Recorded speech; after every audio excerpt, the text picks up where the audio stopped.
केंद्रीय मंत्री राजनाथ सिंह ने कहा, आज पूरी दुनिया एक संकट के दौर से गुजर रही है। आज सारी दुनिया में युद्ध चल रहा है।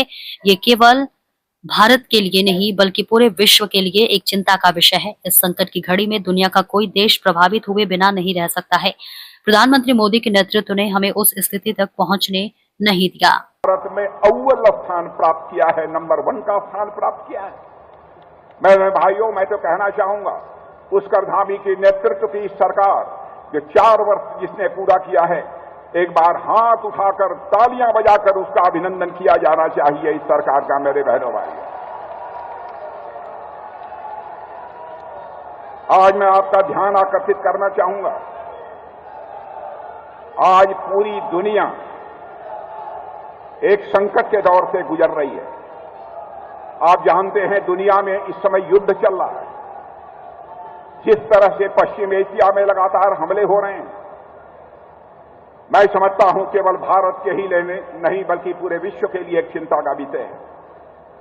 लेकिन भारत ने साफ तौर पर अपने पक्ष को रखते हुए कहा था, और आज भी कहा है हमारे प्रधानमंत्री मोदी जी ने, विश्व की इस समय की जो सबसे गंभीर समस्या है, जिस तरह से विश्व में युद्ध चल रहा है, उसका समाधान निकालना है तो वह युद्ध के माध्यम से उसका समाधान नहीं निकलेगा। उसका समाधान निकलेगा तो डायलॉग और डिप्लोमेसी से ही निकलेगा, बातचीत और कूटनीति के जरिए ही निकलेगा। और बातचीत और कूटनीति के जरिए ही विश्व की समस्या का समाधान निकाला जाना चाहिए। मेरे बहनों भाइयों, और मैं आप सबसे भी चाहूंगा, आप हमारी बात से सहमत हों कि विश्व में जो इस समय युद्ध चल रहे हैं, जो पश्चिम एशिया में लगातार आक्रमण हो रहे हैं, इनका समाधान यदि बातचीत और कूटनीति यानी डिप्लोमेसी और डायलॉग के द्वारा निकाला जाना चाहिए। इससे आप सहमत हैं तो मैं चाहूंगा एक बार हाथ उठाकर तालियां बजाइए, तो मैं मान लूं कि उत्तराखंड की जनता भी इस बात से पूरी तरह सहमत है। भारत का जहां तक प्रश्न है बहनों भाइयों, हमारे प्रधानमंत्री मोदी जी ने जिस करिश्माई तरीके से भारत का मस्तक दुनिया में ऊंचा किया है, उसकी जितनी भी सराहना की जाए वह कम है। पहले अंतर्राष्ट्रीय मंचों पर भारत कुछ बोलता था तो भारत की बातों को जिस गंभीरतापूर्वक लिया जाना चाहिए नहीं लिया जाता था। लेकिन आज हमारा और आपका भारत यदि अंतर्राष्ट्रीय मंचों पर कुछ बोलता है, सारी दुनिया कान खोलकर सुनती है कि भारत बोल क्या रहा है। मेरे बहनों भाइयों, आज यह भारत की हैसियत सारी दुनिया में बनी है। यह हम सबके लिए एक गौरव का विषय है।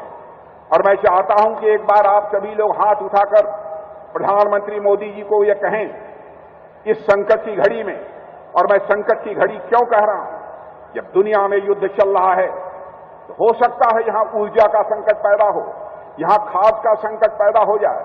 दुनिया का कोई देश बिना प्रभावित हुए नहीं रह सकता बहनों भाइयों। इस संकट की घड़ी में हो सकता है उस संकट से भारत भी प्रभावित हो, लेकिन आज तक हमारे प्रधानमंत्री जी ने अपनी योग्यता, अपनी क्षमता, अपनी सूझबूझ के आधार पर भारत को उस संकट में अभी तक नहीं फंसने दिया है।